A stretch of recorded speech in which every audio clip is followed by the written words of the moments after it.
नमस्कार, मैं हूं निरंजन कुमार और आप देख रहे हैं आशा न्यूज़। इस वक्त हम पहुंचे हुए हैं बीजेपी के नेता और वार्ड पार्षद जो हैं उनके पति हैं देवेंद्र गुप्ता जी। संघ के अगर बात करें आरएसएस संघ की तो एक अच्छे संघ के ये सहयोगी भी रहे हैं। हम इनके पास पहुंचे हैं। दरअसल ये खासा नाराज़ चल रहे हैं बीजेपी से और नाराज़ी का आलम यह है कि ये निर्दलीय चुनाव लड़ने की घोषणा भी कर चुके हैं। हालांकि ये अभी हमारे कैमरे के सामने नहीं कहा है, बताया भी नहीं है इन्होंने, लेकिन जो क्षेत्र में घूम रहे हैं, लोगों से मिल रहे हैं 105 विधानसभा क्षेत्र में, और जो सोशल मीडिया पे इनकी तस्वीरें वायरल हो रही हैं, तो उससे ये लगता है कि ये 105 बिहार विधानसभा चुनाव लड़ने की तैयारी में लगे हुए हैं। इन्हीं से सीधे तौर पे हम बात कर लेते हैं, क्या कुछ इनका तैयारी है और क्या करना है। बीजेपी से नाराज़ हैं, क्यों नाराज़ हैं, क्या वजह है, इनसे सारी मुद्दों पे हम चर्चा कर लेते हैं। सबसे पहले देवेंद्र जी, आशा न्यूज़ में आपका स्वागत है। बहुत बहुत धन्यवाद। आप बताइए कि बीजेपी से आखिर क्यों नाराज़ हैं? सबसे पहले तो मैं आपके चैनल के माध्यम से पूरे सिवान जिला वासियों और मतदाताओं को नमस्कार करता हूं। आपका सवाल है कि बीजेपी से नाराज़ क्यों चलना है। मैंने अभी तक किसी से कहा नहीं, ऐसी कोई प्रतिक्रिया नहीं है, ऐसा कहीं मेरा स्टेटमेंट नहीं है, ऐसा कोई मेरा पोस्ट नहीं है कि मैं भारतीय जनता पार्टी से नाराज़ हो जाऊं। बहुत त्याग, तपस्या, समर्पण के बाद बीजेपी में आज तक हूं और रहूंगा। लेकिन चुनाव लड़ने की जो सूचनाएं चल रही हैं, चर्चा जोरों से है। पटना भी विगत कई दिन तक आप जमे रहे। जब ओम प्रकाश यादव जी की सूचना आ गई, लोग शहर में जानने लगे, लेकिन हालांकि वो भी अभी आधिकारिक घोषणा नहीं हुई है, लेकिन जो जानकारी चली है, शीर्ष नेताओं से भी बातचीत हुई थी, तो सब लोग का कहना है कि हाँ ओम प्रकाश यादव है, लेकिन अभी घोषणा नहीं हुई है। ऐसे में फिर आप क्षेत्र में लोगों से मिल रहे हैं, लोगों से जुड़ रहे हैं, और ये अटकलें काफ़ी तेज़ है कि देवेंद्र गुप्ता चुनाव लड़ेंगे। देखिए, कहीं ना कहीं क्षेत्र में घूमना, वैसे तो मैं हमेशा क्षेत्र में घूमता रहता हूं। मैं 2 बार पार्षद रहा, इस बार मेरी पत्नी पार्षद है, जिला योजना समिति की सदस्य भी है, तो मेरा दौरा जिला भर चलता है। क्योंकि मैं कई बार जिला का पदाधिकारी रहा, भारतीय जनता युवा मोर्चा का जिला अध्यक्ष रहा, विश्व मंगल गोग्राम यात्रा का। कोई जिला में ऐसा मंदिर नहीं है जहां हमने उस मंदिर में रात में शरण नहीं लिया हो। राम सेतु शिला यात्रा है, राम सेतु रक्षा यात्रा है, विश्व मंगल गौग्राम यात्रा है। इन सभी यात्राओं का मैं जिला का संयोजक रहा, सौभाग्यशाली रहा। इस सभी मठ मंदिरों में मुझे रहने का सौभाग्य प्राप्त है। इसलिए ये दौरा केवल अन्यास, इसको आप विधानसभा के कृपया न देखें। और दूसरी बात ये है कि अगर मैं विधानसभा दौरा कर रहा हूँ तो उसमें कहीं ना कहीं हमारे पार्टी के वरीय नेताओं का उसमें सहयोग है, निर्देश है कि आपके नाम के भी चर्चा जोरों से है। और उम्मीद करता हूं मैं सभी नेताओं से, पार्टी के अपने वरीय नेताओं से, कि मेरे नाम पे अंतिम मुहर लग के आएगा। आप कहीं भी आधिकारिक रूप से ये नहीं कह सकते कि कोई फला व्यक्ति एक उम्मीदवार हो गया है। संभावित उम्मीदवार हैं, मैं इसमें इनकार नहीं करता कि उनकी नाम की चर्चा जोरों से है। हो सकता है मेरा नाम कम हो, और भी कई प्रत्याशी है, कई युवा प्रत्याशी हैं, कई लोग हैं, लेकिन सबसे ज़्यादा तेज जो कहा जाता है वो ओम प्रकाश यादव का नाम है। आपका भी नाम है, अनुराधा गुप्ता जी का नाम है, बबलू शाह का नाम है। सभी लोग अपने अपने स्तर से अपनी अपनी तैयारियां कर रहे हैं। आपकी अपनी तैयारी क्या है? अगर मान लीजिए बीजेपी ने टिकट नहीं दिया, उस एवज में आप क्या करेंगे? देखिए, मैं आशावादी व्यक्ति हूँ और निराशावादी नहीं हूँ। भारतीय जनता पार्टी हमारी माँ पार्टी है और मैं समझता हूँ कि मेरे साथ इंसाफ होगा। इसलिए इंसाफ शब्द का इस्तेमाल मैंने क्यों किया, क्योंकि मैंने कई ऐसे पद को दूसरे दल से मिले हुए ऑफर को मैंने ठुकराया है। आप पत्रकार लोग हैं, चौथे स्तंभ है समाज के। मुझे 2007 में जब मैं पहली बार पार्षद बना तो मुझे अपने ही सहयोगी दल जदयू से ऑफर मिला कि आप चेयरमैन बन जाएंगे, हम समर्थन करते हैं। लेकिन एक शर्त है कि आपको जदयू का मेंबरशिप बताना होगा मीडिया के सामने। हमने कहा कई दिन लगातार बात होने के बाद कि साहब आप गलत जगह डायल कर रहे हैं। उन्होंने छोड़ दिया। उसके बाद 2015 विगत जो चुनाव है, 2010 में मेरा नाम दिल्ली तक गया, स्वर्गीय विजय बाबू मेरा नाम लेके गए, इसलिए उन्होंने जान गया है कि हाँ एक कितना त्यागी पुरुष है कि अपना वो चेयरमैन छोड़ दिया। तो 2015 में तो मैंने बहुत प्रयास नहीं किया, इसलिए कि बहुत उसमें वहाँ पर होती, लेकिन हमारा नाम आरजेडी वाले आए और कहे कि आप हमारे महागठबंधन से लड़िए, आपको पार्टी टिकट नहीं दे रही है।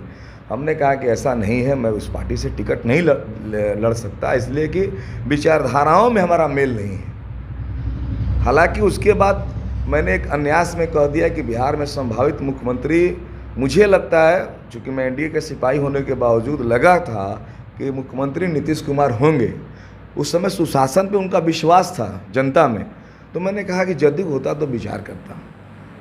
वो लोग 2 दिन के बाद पुनः आए और उन्होंने कहा कि हमारे शीर्ष नेताओं से बात हो गई है, आप विश्वास मानिए, आप जिससे कहिए बात करा देते हैं और यहाँ जदयू का सिंबल रहेगा। हालांकि मैंने उस ऑफ़र को भी ठुकरा दिया। वो मेरे जीवन का बहुत बड़ा टर्निंग पॉइंट हो सकता था। जिस प्रत्याशी को यहाँ टिकट मिला, उस प्रत्याशी को शहर में उसको वोट नहीं मिला और मात्र 3000 वोट से हारा। हो सकता था कि शहर में चूँकि मेरा कर्मभूमि है, जन्मभूमि है, तो थोड़ा अधिक वोट मिलता, मैं चुनाव जीत सकता था। लेकिन उसके बाद भी मलाल नहीं था, चूँकि मैं भारतीय जनता पार्टी का एक सिपाही हूँ। लेकिन बार बार नेताओं से आग्रह करने के बाद इन्होंने कहा कि व्यास जी का टिकट कटने वाला नहीं है। हम लोगों ने कहा कि ऐसा है कि आप नौजवानों को मौका दीजिए, किसी नौजवान को दीजिए, हमको विश्वास नहीं है तो किसी को दीजिए। लेकिन उन्होंने कहा कि अगर कटेगा तो विचार होगा। तो मुझे अभी भी विश्वास है कि अंतिम समय में मोहर लग सकता है, इसलिए मैं निराशावादी नहीं हूँ। क्या लग रहा है, आज तो 7 बजे दिल्ली में बैठक भी है, ये दूसरे चरण का जो लिस्ट है जारी होने वाला है, आपसे कुछ देर बाद जारी हो सकता है। आज जो संभावित उम्मीदवार हैं उनके लिए ये कयामत की रात है। कयामत की रात इसको नहीं बोलिए, हाँ एक सपनों की रात जरूर बोल सकते हैं, क्योंकि सबके तो होगा निश्चित नहीं, सबके सपनों में है जो भी इसके उम्मीदवार हैं और सबने प्रयास किया है, सबके मन में लालसा है कि टिकट मुझे प्राप्त हो जाए। और मैं सबसे कहूँगा, आपके चैनल के माध्यम से एक और बात मैं कहूँगा कि किसी कार्यकर्ता को निराश होने की आवश्यकता नहीं है, इस्तीफा देने की भी आवश्यकता नहीं है, क्योंकि आप भारतीय जनता पार्टी के सिपाही हैं। आप इस्तीफा क्यों देंगे? हाँ, आप जागरूक बनिए, समय का इंतज़ार करिए, जो फैसला होता है उस हिसाब से आप फैसला लीजिए, मेरा आपसे निवेदन है। अगर इनकेस अगर टिकट किसी दूसरे को मिल जाता है, हम नाम नहीं रख रहे, किसी दूसरे को मिल जाता है, उस एवज में देवेंद्र गुप्ता क्या करेंगे? मैंने आपको बताया कि ये ज़रूरी नहीं है कि टिकट हमको ही मिल जाए, ये मैंने आपको पहले बताया और लोगों से भी बताया है। लेकिन एक ज़रूर है कि एक कर्मठ, क्रियाशील, जागरूक, ईमानदार, व्यवहारिक और लोगों को बीच में 24 घंटा दौड़ने वाला प्रतिनिधि हर आदमी के जुबान पे है। मैं किसी को उम्र तय में नहीं करता। बहुत लोग नौजवान होकर भी बूढ़े हैं, बहुत लोग 20 साल में, केवल उसको ताश से फुर्सत नहीं है। आपकी ये सारी आहारता नहीं, अगर मान लीजिए उसके पास नहीं है, जो आपकी आहारता है वो सारी आहारता उसके पास नहीं है, इस एवज में देवेंद्र गुप्ता क्या करेंगे? मैं आपसे निवेदन करूंगा कि आप एक दिन का और इंतज़ार करिए, और अभी कुछ नहीं कर सकता, लेकिन चूँकि विश्वास इतना है अंदर, कल पता खोल देंगे। निश्चित विश्वास इतना अंदर है, जनता का जो विश्वास है और मेरे अंदर जो विश्वास है, लोगों का दुआएं हैं। मैं घूम रहा हूँ, चूँकि हमारे परिवार के बारे में सब लोग जानते हैं, मैं मिठाई बेचने वाला हूँ। आप मेरे यहाँ मिठाई भी खाए हैं आप बहुत समय पहले। मैं एक कार्यकाल वार्ड कमिश्नर रहते हुए मैंने मिठाई बनाया है, बेचा है, जूठा प्लेट भी धोया है। इसलिए मैं बहुत नीचे से व्यक्ति आया हूँ। लोग के मन में एक लालसा है कि ये व्यक्ति संघर्ष करते हुए यहाँ तक आया है। लोगों की, हजारों लोगों की दुआएं मेरे साथ है, इसलिए मैं निराशावादी हमने नहीं। कहा यस तो यस है, अगर नो, उस एवज में क्या करेंगे देवेंद्र गुप्ता? मैं अपने समर्थकों का भावनाओं का आदर करूंगा, उनसे एक दिन का प्रयास करूंगा, उनसे कुछ राय लेना, और उसके बाद अगला कदम उठाऊंगा। यानी चुनाव लड़ सकते हैं? अगर हमारे समर्थक, हमारे शुभचिंतक जिन्होंने मुझे आशीर्वाद प्रदान किया है, मुझे बुला बुला के आशीर्वाद प्रदान कर रहे हैं, समर्थन दे रहे हैं कि आप यहाँ आइए, हम आपको समर्थन देने वाले हैं, आप जिस रूप में रहेंगे, मैं उनसे ज़रूर बात करूँगा। मैं उनकी भावनाओं की अनादर नहीं कर सकता, आदर करूँगा, इसका मैं प्रयास करूँगा। ये माना जाए कि जब समर्थक आपके इतने बुला रहे, इतने साथ दे रहे हैं, तो अगर पार्टी टिकट नहीं देती है, नहीं मिलता है, नहीं इसलिए बार बार बोल रहे हैं हम, आप इसको अन्यथा नहीं लेंगे, हम नहीं इसलिए बोल रहे हैं, 1% में नहीं ले रहे हैं, आपकी बात के अनुसार 1% में अगर नहीं होता है तो देवेंद्र गुप्ता निर्दलीय लड़ेंगे। मैंने आपको कहा कि मैं भावनाओं का कद्र करूंगा अपने समर्थकों का, और एक दिन का इंतज़ार करिए। तो पार्टी से बगावत होगी? नहीं, पार्टी से बगावत नहीं, पार्टी से अधिकार। चूँकि जिस परिवार में हूँ, आप अपना अधिकार लेंगे? बिल्कुल अधिकार मांगेंगे, मांग भी रहा हूँ, मिलना भी चाहिए। नहीं मिलना चाहिए क्या? बिल्कुल मिलना चाहिए। तो इसलिए मैं अधिकार मांगूंगा, अपना जो मेरा हिस्सा है हिस्सेदारी मांगूंगा।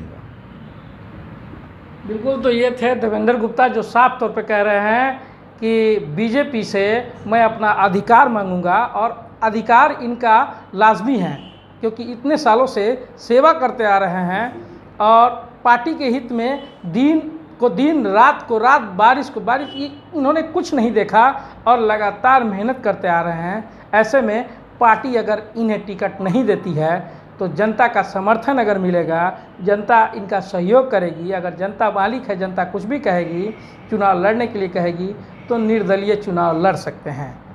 हालांकि ये जनता को अब जगना पड़ेगा क्योंकि जो प्रत्याशी अगर आ रहे हैं तो चेहरा देखकर वो वोट करें। कैमरामैन पौरुष कुमार के साथ निरंजन कुमार, आशा न्यूज़, सीवान। चले आइए सिवान शहर स्थित डीएवी कॉलेज मोड़ के निकट महाकाल कंप्यूटर्स में नामांकन प्रक्रिया जारी है। अधिक जानकारी के लिए कॉल करें 7009475883 पर।